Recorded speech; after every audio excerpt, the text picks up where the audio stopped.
સ્થાનિક સ્વરાજ્યની ચૂંટણીઓને લઈને વડોદરા ખાતે બીજેપી અધ્યક્ષ ડોક્ટર જયપ્રકાશભાઈ સોનીની અધ્યક્ષતામાં 19 વોર્ડ પૈકી 14માં ધારાસભ્યો અને આગેવાનોની ઉપસ્થિતિમાં બીજેપી ચૂંટણી કાર્યાલયોના ઉદ્ઘાટન સમારોહ યોજવામાં આવ્યો હતો। વડોદરા મહાનગર ખાતે બીજેપી દ્વારા વિવિધ વોર્ડમાં ચૂંટણી કાર્યાલયનો પ્રારંભ કરવામાં આવ્યો છે। વડોદરા શહેરના અધ્યક્ષ ડોક્ટર જયપ્રકાશ સોની સંગઠનના હોદ્દેદારો અને વોર્ડ પ્રમુખો સાથે વોર્ડ નંબર 13, 15 અને 16ના ચૂંટણી કાર્યાલયનું દીપ પ્રગટાવીને ઉદ્ઘાટન કર્યું હતું, જેમાં સોમા તલાવ વિસ્તાર ખાતે વોર્ડ 16 માર્કેટ 4 રસ્તા પાસે, વોર્ડ 13 અને પૂર્વ વિસ્તારના સૂર્યનગર ખાતે વોર્ડ 15ના ચૂંટણી કાર્યાલયનું ઉદ્ઘાટન કરવામાં આવ્યું હતું। આ પ્રસંગે વોર્ડના હોદ્દેદારો, સંભવિત ઉમેદવારો સહિત કાર્યકર્તાઓ મોટી સંખ્યામાં ઉપસ્થિત રહ્યા હતા। વોર્ડ 13માં 24 મહિલા અને 36 પુરુષ સહિત 60 દાવેદારો છે, જ્યારે વોર્ડ 15માં 13 મહિલા અને 28 પુરુષ સહિત 41 દાવેદારો છે, જ્યારે વોર્ડ 16માં 24 મહિલા અને 36 પુરુષ સહિત 60 દાવેદારો છે, જ્યારે વોર્ડ 16માં 10 મહિલા અને 31 પુરુષ સહિત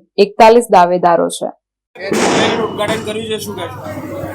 આજે ભારતીય જનતા પાર્ટી વડોદરા મહાનગરમાં આવેલા 19 વોર્ડમાંથી કુલ 14 વોર્ડનું ઉદ્ઘાટન એક સાથે કરવામાં આવ્યું છે।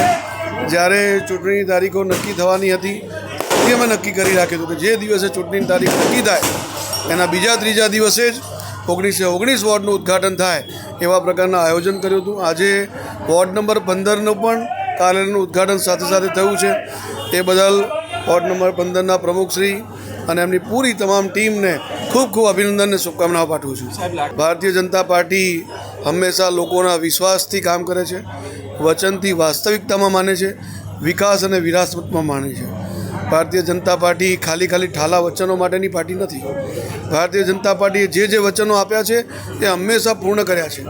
લોકોના વિશ્વાસના કારણે માત્ર ખાલી ચૂંટણીના સમયમાં દેડકાની જેમ બહાર નીકળતા લોકોના એવું લાગતું હોય કે અમે જઈને માંગીશું, મત મળી જશે।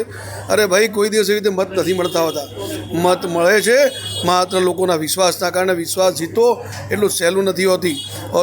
એના માટે અમારા કાર્યકર્તાઓએ અથાગ પરિશ્રમ, સંઘર્ષ અને મહેનત કરીને આજે પાર્ટીને આ સ્થાન પર પહોંચાડી છે।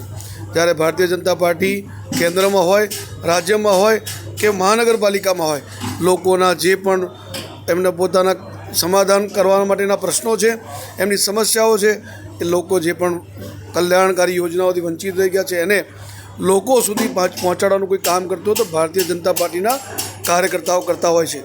એટલે અમને તો જરા પણ એ નથી, સામેવાળા લોકો સમજી જાય કે પાર્ટી બદલવાથી, ખેસ બદલવાથી કંઈ જીતી નથી જવાતું। આટલું ધ્યાન રાખીએ। ભારતીય જનતા પાર્ટીના કમળ ઉપર, મોદી સાહેબ પર જે લોકોનો વિશ્વાસ છે એને તોડવો એટલો સહેલો નથી।